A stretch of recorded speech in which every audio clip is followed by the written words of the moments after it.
teams are gonna start, looking at AJ, looking at Chauncey, where their guys at. They're gonna, get a four-man rush. They're gonna start sliding and protecting and having more guys to block it. And I think, Iowa State did a good job of moving the pocket, and they weren't sitting in the pocket as much as they wanted to. So, did that help us? Probably it helped them. Did it hurt? Probably helped them. Probably hurt them a little bit too. So, I think we did get pressure on them a little bit at times. Lost contain at times. I think you just keep working, and when things come, they come. I just don't think you can just say, "Hey, go out there. It's always going to be this." They know where the guys are and protect them. If I need to get more heat, you're going to have to bring more guys. Because you're protecting with more guys. How do you feel about your depth at defensive end beyond your starters? And do you feel like you need to integrate some of those guys in a little more, or how are you feeling about them? Yeah, I think we still need to have rotation. As far as who played last week, and I think we got to continue to keep on growing that.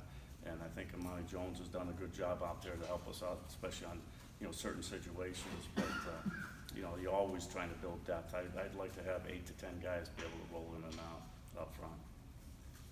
How do you work on the 4-2-5 with so many guys out? I mean, that's got to be a priority, right? Because you're going to have to use it at some point. And you really haven't gotten to in games.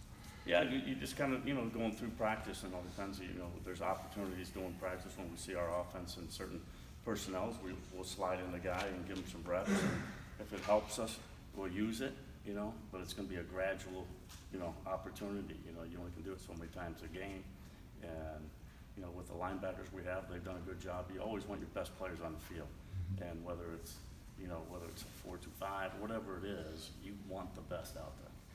Early on in the game on Saturday, DJ Johnson got burned deep on that double pass. How do you think he responded afterwards, having as many tackles he did, being so involved in the game plan? I think he kind of grew as a player throughout the game. Yeah, I think sometimes you can sit there and tell players, make sure you have eye discipline.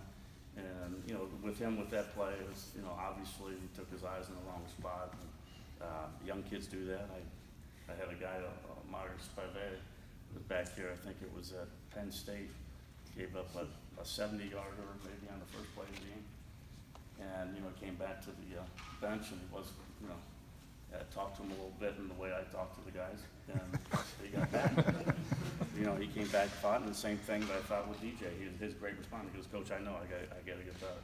And I think there's some plays that he made out there. There's one that I thought he knocked down, could have probably picked six.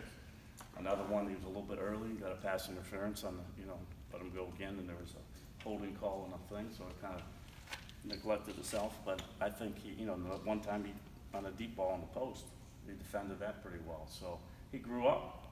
Does he have a lot more to go? Yeah, he has a long ways to go. So, and he knows that, and he worked hard today.